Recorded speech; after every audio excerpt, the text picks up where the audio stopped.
Hello, my friends. Welcome once again to Kardec Radio. This is Spiritism, a closer look. I'm Luiz Lima, your host for tonight. And I wanted to just make sure, I always say every week I tell the same thing, but you can always send us comments and suggestions and topics that you want to hear from us. So down on the screen here, down the bottom of the screen, you have the ways that you can contact us. So please do. We would like to, like I said, if you have a particular subject you would like us to bring over for discussion here, please make your suggestions. And we're all learning, so it's good for everyone, myself included. Okay, so Spiritism, a closer look. Tonight, we're going to take a closer look at what I call moral predispositions. Moral predispositions. This has to do with, this is related to the influence of the spirit onto the physical body. It's how the spirit, it's going to establish, quotes, a relationship, I would say, with the physical body, how they relate to each other, and who does what, who is in command, who is, that kind of thing. This is the general idea behind the name that I chose for tonight's discussion, moral predispositions. In the Spiritist literature, you're going to find the works, the extensive works of André Luiz, Spirit André Luiz. He will, at length, he will bring us throughout all his books, a very lengthy study on the subject. And he goes down to the deepest level. He goes down to the cell level. So he will establish a relationship between the spirit down, all the way down to the cell level. And it's a beautiful, beautiful, beautiful study. It's a lot of pages to read, if you will, but it's worth it. That's not what we're going to do tonight. We only have 30 minutes, as you know. So we're going to take a first glimpse of this thing, the tip of the iceberg, if you will. And our first glimpse comes from the codification itself. And it's right here on this book by Allan Kardec, Heaven and Hell. Heaven and Hell is book number 4 on the codification. And on chapter 5 of this book, he's going to discuss the subject. The chapter is called Future Punishment According to Spiritism. There are several different items. One of the items is called The Flesh is Weak. And that's where the information is going to come in for tonight's discussion. So you see, this is not something that starts with André Luiz in the 1930s and 40s and 50s. No, it starts with Allan Kardec himself in the codification, where he's going to establish the basis used later by André Luiz to develop the subject. So this chapter 5, book Heaven and Hell, has two interesting things. One item called, like I said, The Flesh is Weak, and another item called The Penal Code of the Future Life, which we are going to address on another day, on another opportunity, because it's a lot more, we need more time for that. So The Flesh is Weak, this first part on that chapter, talks about how morality, this is interesting, how morality is related to the physical body of the individual. So it's more than the spirit related to the body. It's how morality gets imprinted or stamped, if you will, on the physical body. That's what this is about. That's what the book, chapter 7, Heaven and Hell. So Allan Kardec is going to tell us a few things. Here's one of them. This comes from the book. Depraved inclinations inherent to the spirit could be something like anger, laziness, and lust. So these things Right? These belong to the spirit. This is not material. This is not physical. They are inclinations that the spirit might have, more or less, some more, some less. And these things will show up in a certain way on the physical body. It will be imprinted in there. So the spirit develops its aptitudes, its interests, and the aptitudes are going to make the body one way or another. They will be imprinted in there. Look at what it says. He says individuals are musicians because they have the gift of music. They have the gift of music because the spirits are already musicians. So it's not that a person incarnated on a physical body develops the gift of music because of the body. No, the spirit itself has already that gift, probably from previous lives, because he was able to learn it and just develop interest in the subject. So he brings that ability, that aptitude, and as a consequence of that, he will imprint this on the physical body, and the physical body will develop according to that aptitude. For example, somebody who comes in to be, let's say, a great swimmer, you have to have muscles. You have to have great ability to breathe in and out properly. That has to be developed with time. Is not breathing better or the pulmonary capacity that makes you a swimmer. No, you already have that in the spirit, in the soul. You bring that.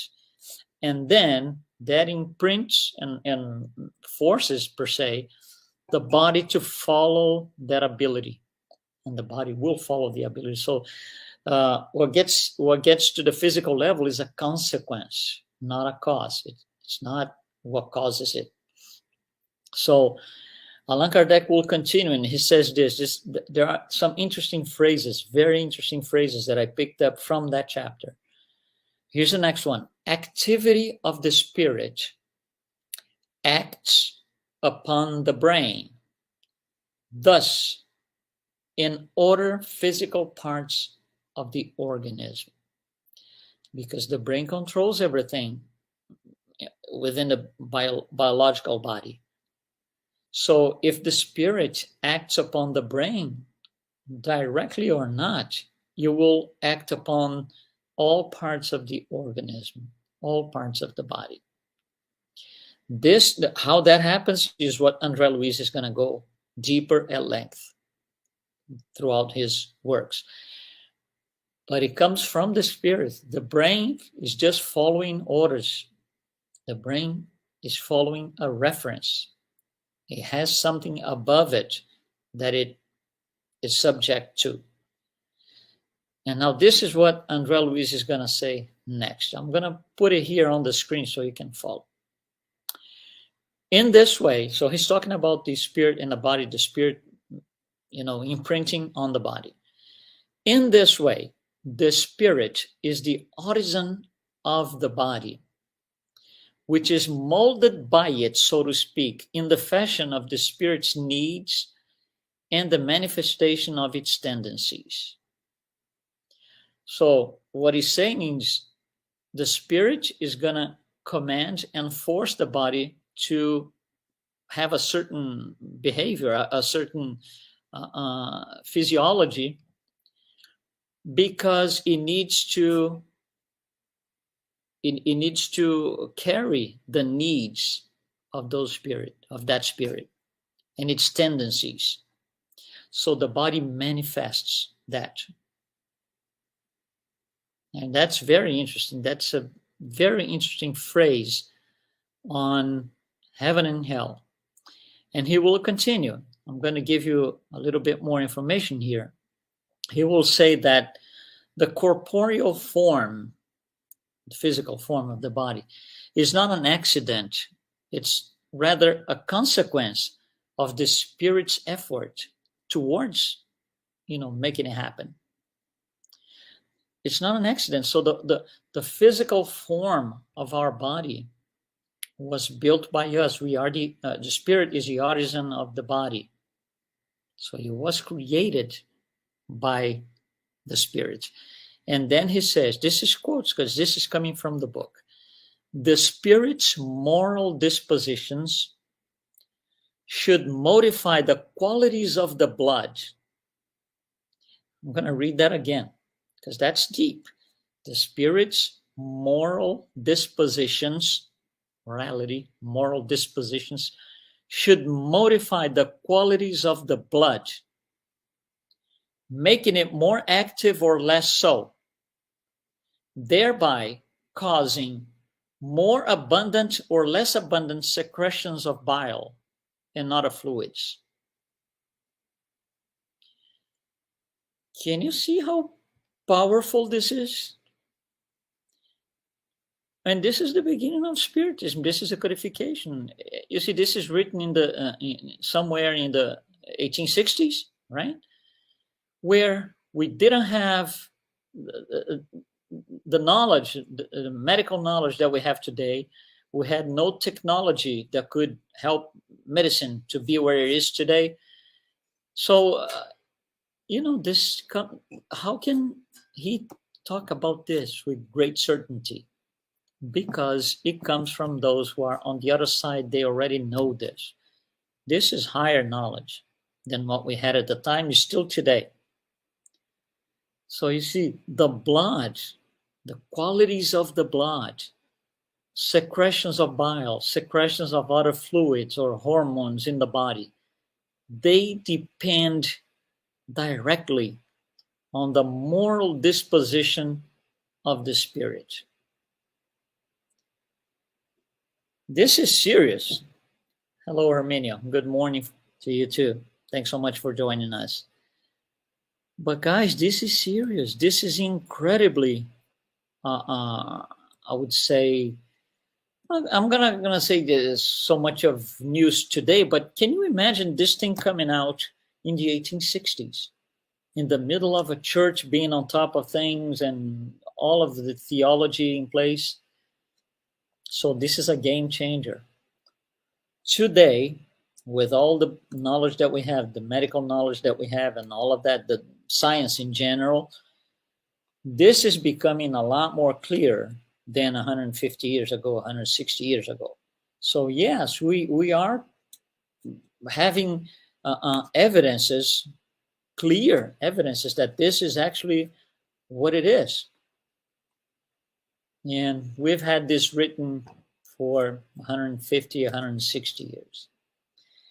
And he goes even further. He will say, again, quotes, this is from the book. So he's going to explain a lot of things about the spirit and the body, as I said.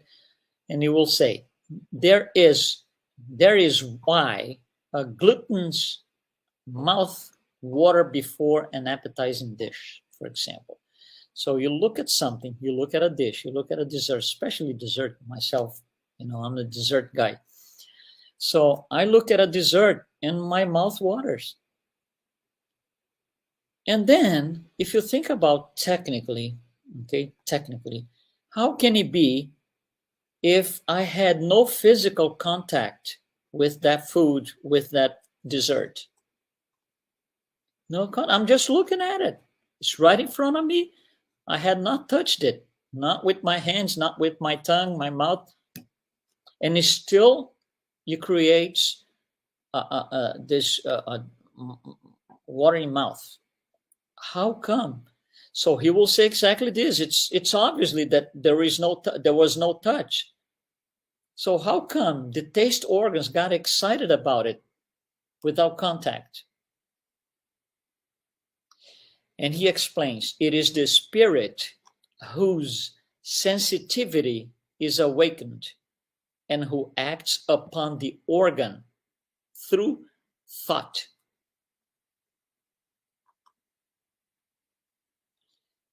And I'll tell you one thing.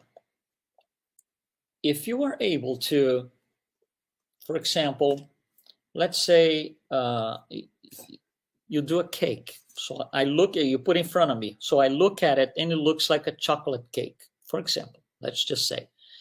So my mouth starts watering because I have a nice, beautiful piece of chocolate cake in front of me.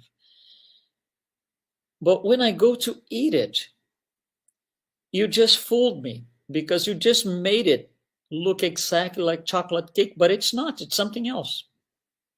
Something that I might not even like. So when I taste it, it's kind of, oh, there's a conflict here because I'm expecting something.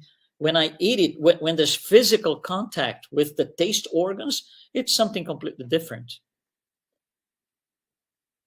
And you see, and that chocolate cake might not mean the same, might not make everybody around the table to mouthwater because it's different for everyone.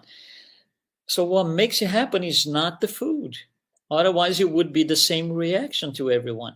What makes it happen? Well, the reason why it happens is because we all have different sensitivities to that. In certain people, in some people, the organs will be awakened, and through thought, the thought that I'm going to eat a chocolate cake is what makes it happen. When I eat in the example that I gave you, when I eat the chocolate cake, you fooled me. It isn't chocolate cake, it's something else. So you see, the thought made me mouth water. But if I knew in advance that it wasn't chocolate cake, most likely I wouldn't be watering. You see, without physical contact, that's a classic example, a typical example of how the spirit imprints its thought on the body. Here's another example. You go to the movies, for example, or even in your house. And so you're watching the movie, there's one of those dramatic scenes, and there's a lot of people crying, something sad. Usually something very sad makes people in the movie cry. You really cry. You have tears coming down, streaming down your face. Of course, let's assume that the actors are really, really, really good and they cause that impression. Technically, you're looking at a projection on the wall. Those people are not there. That is not happening right there at the time.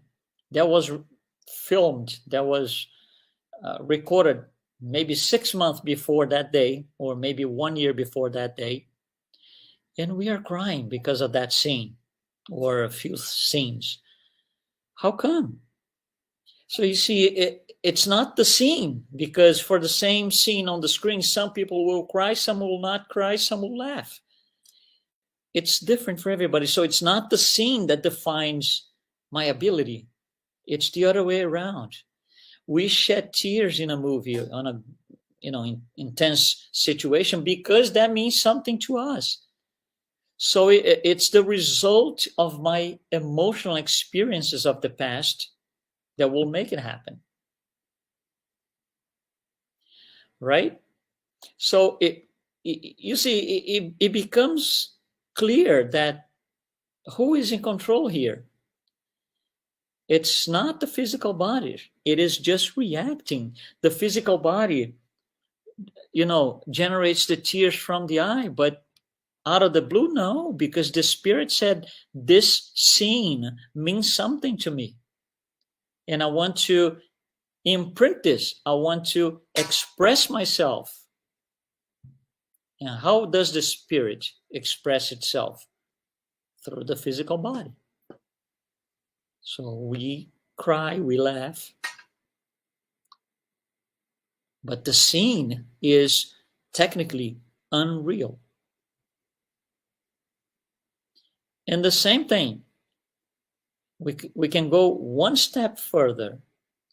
If you watch a movie and you really like the movie, let's say 20 years ago, and you watch the movie repeatedly a few times after the first time, you know what's coming because you've already seen it. When it gets to that scene, you feel exactly the same way. If you cried on the first day, it's very likely that you're going to cry on the second round, on the third, on the fourth. You see, we've already seen. We know what's going on. We know what's going to happen. We know what time, how many minutes in the movie that's going to take place. We already know all of that. And we still react the same way. Why? Because when it gets to that, something within the spirit, through thought, as Allan Kardec said, awakens something, some emotion, some past experience, something that means to us, and we want to express ourselves towards that movement. And the expression in that case is tears coming down, streaming down our face. So, same for taste, same for a lot of other things. So, who is in control? The spirit is in control. The body responds to it. So, in short, the body responds to the moral dispositions of the spirit. And that is why we're going to speak about this on another day, because we want to devote a full 30 minutes to the subject. But that is why all the diseases that we have on our physical body have their origin within the spirit.